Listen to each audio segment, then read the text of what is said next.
So, match day 31 has happened, and now it's time to look back at everything that did happen in the Bundesliga this weekend. We had nothing confirmed though. Well, we had one thing, which we'll get to. But yeah, so let's look into it.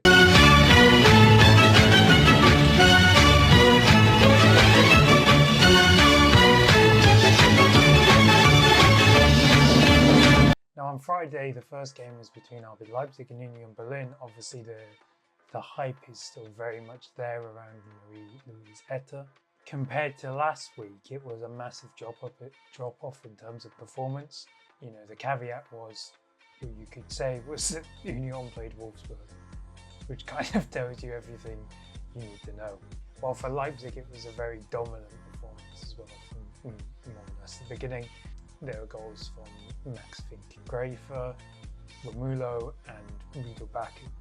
And what it does help massively improve Leipzig's chances of qualifying for the Champions League. They currently find themselves in third, and the results elsewhere this weekend has also helped them as well. And so they currently have a 5-point gap between, I imagine, like, they're going to qualify for the Champions League, end of. I don't really think there's any sort of doubt around that anymore. In the week, actually, there were reports that maybe they could get rid of Ole Werner if they do qualify for the Champions League, because they wanted a head coach with experience in the Champions League, which I think is just quite funny. Obviously, those reports were rubbish, and it was kind of like a stupid thing to say anyway. Like, not rewarding the head coach that got you in the Champions League with being able to coach in the Champions League for the first time.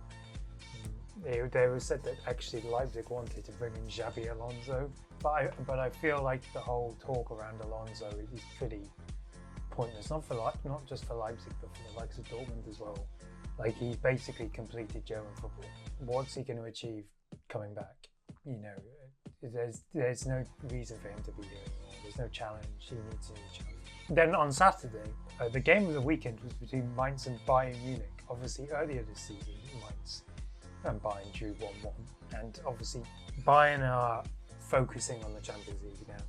Obviously, midweek, the treble was very much on. In midweek, they made it to the DFB Pokal final for the first time in 6 years. On Tuesday, they're in the Champions League against PSG. So naturally, they heavily rotate their side. And they did. And Mainz went up 3-0. And you're kind of thinking, what the hell? Like, at half-time, it was 3-0 to Mainz. Dominic Kor scored, Paul Nabel, and Sheraldo Becker. And then, obviously, you're kind of thinking, when Mainz went 3-0 up, you thought, you know, Bayern will probably win this 4-3, because that's the way things are gone. And then what Company did at half-time is he subbed on the big guns, like Michael Olise, Harry Kane, Jamal Musiala, and basically turned the game around. Jackson and Olise scored to make it 3-2. Kane scored the equaliser, and Jamal Musiala made it 4-3. There was really no need for this. They just did this comeback in this pointless game, which means nothing for the Bundesliga, just for the love of it. And I think it shows the strength that they have at their disposal at the moment. And with them playing PSG in midweek, I feel it's a great, like, warning shot to them to show like they mean business. Paris, PSG are like, oh, we must postpone this game to have enough time. While Chad Bayern goes 3-0 down and comes back to win 4-3. So yeah, I'm very much looking forward to the game against PSG on Tuesday. I think it'd be a very good one. But this is irrelevant, obviously, because the Bundesliga's already won, but it has been a common theme for Bayern in recent weeks where they've been sloppy, have gone down and have to come back to win. Freiburg, Stuttgart, Mainz now as well. But obviously it's because their focus is on midweek, not the weekend anymore.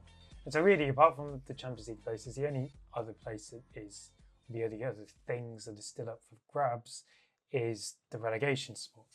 And Heidenheim had the chance to have their relegation confirmed if they lost to St. Pauli.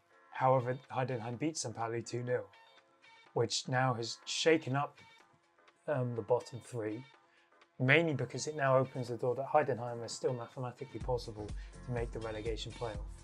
They will need to win the remaining 3 games, and they do play Bayern next week, so it's unlikely, but it's still a possibility. But for St. Pauli, they seem to really lack fight, and they just seem to be drifting towards the end of the season, and have just kind of accepted their fate. But their problem is, like, their fate is still not confirmed. You're either in the relegation playoff or you're getting automatically relegated. But luckily for them, the teams around them are also doing the same thing. And so it really just looks like most of these teams are going to stay in the same positions from now until the end of the season. St. Pauli's next 2 games are against Mainz and Leipzig. They should win the Mainz one if they want to try and confirm their relegation playoff spot. However, as I said, it's still not just relegation playoff. They could also be relegated because Wolfsburg drew 0-0 with Borussia Mönchengladbach, which now means Wolfsburg are only 1 point behind with 3 games left. Wolfsburg's final next 2 games are against Bayern Munich and Freiburg, which is a very difficult run of games. So I think that may play into St. Pauli's hands. However, St. Pauli need to win one of their 2 games before you get to the final day, because on the final day, Wolfsburg and St. Pauli play each other, which will be like a final, and it will be a relegation shootout, more or less. Whoever loses gets automatically relegated, for example.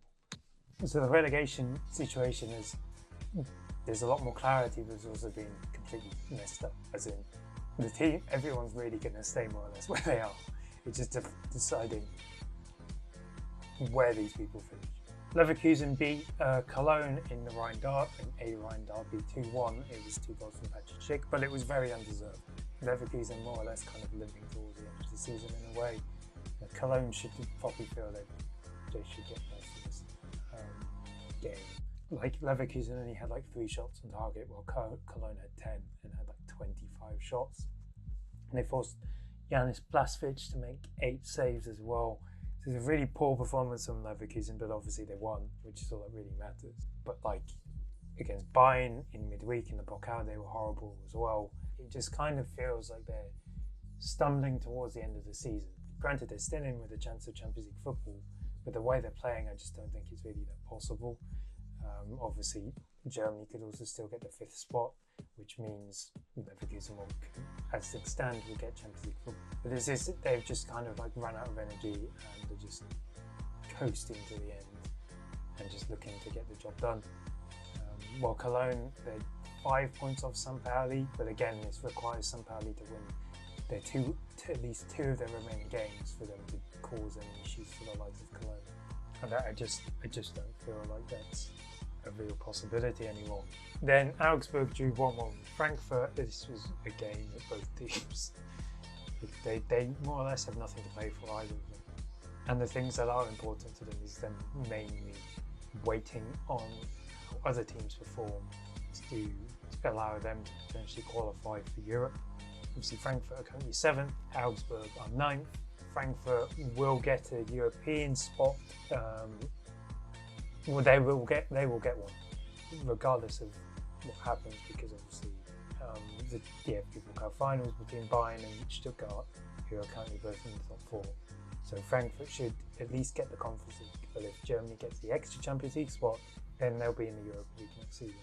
While, as I've mentioned previously, there is a complicated way Augsburg can get European football. Then Hoffenheim continued their pursuit of Champions League football. They beat Hamburg 2-1, so they are still within touching distance. But however, I just don't feel Hoffenheim are going to be the team to get there. I feel like there's more experienced teams like Stuttgart or Leverkusen who will be able to see it over the line. And I think the brief wobble that Hoffenheim had could be the cause of their decline or downfall in their pursuit of Champions League football. While Hamburg, again, they're just above the relegation zone on 31 points like Cologne, but again, I think they should be safe because of the teams below them. Then on Sunday, Stuttgart drew 1-1 with Bremen. Again, like Stuttgart have stumbled a bit with Hoffenheim, Leverkusen and Leipzig all winning. It's not the ideal situation for them. with the fact that they wanted to qualify for Europe or for the Champions League. As I mentioned, they're in the DFB Pokal final as well, back to back. Well, Bremen, this draw is probably done enough for them to stay up as well, because as I mentioned, I just don't think St. Pauli and Wolfsburg are going to be able to close that sort of gap anymore. So I think most of these teams are basically safe. It's just not confirmed yet. Then finally, Borussia Dortmund beat Freiburg 4-0. Dortmund have qualified for the Champions League now with the win, and the season's basically over, more or less. Freiburg obviously are more interested in the Europa League, which they're in the semi-finals of, and they play Braga in midweek. And I imagine all their focus is on this because of what can come of it. And a brief foray into the Zweite Bundesliga, Schalke could be making their return next week. They came from 2-0 down to beat Paderborn 3-2 on today, Sunday, which meant they now have a 7-point gap between them and third placed Hanover. And so that means with 3 games left, if Schalke beat Fortuna Düsseldorf next weekend at home at the Veltins Arena, they will return to the Bundesliga. And I think that's impressive considering the crap financial situation that Schalke found themselves in, the situation that Milan Muslic found himself in when he took over in the summer. You know, they're coming off Karel Gereitz and Kees van Wonderen, like that shit show that it was. And the fact that, you know, he's been able to do this and build this defensively solid side. And despite the injuries to like Nikola Katic and Edin Dzeko, they've managed to continue to build and push forward. And now, like, a return to the Bundesliga is on the horizon, and I think that's very commendable. Obviously, Paderborn is still second. They're not guaranteed anything like promotion. They play Elversberg, who are only 2 points behind them, and then Hanover are currently third.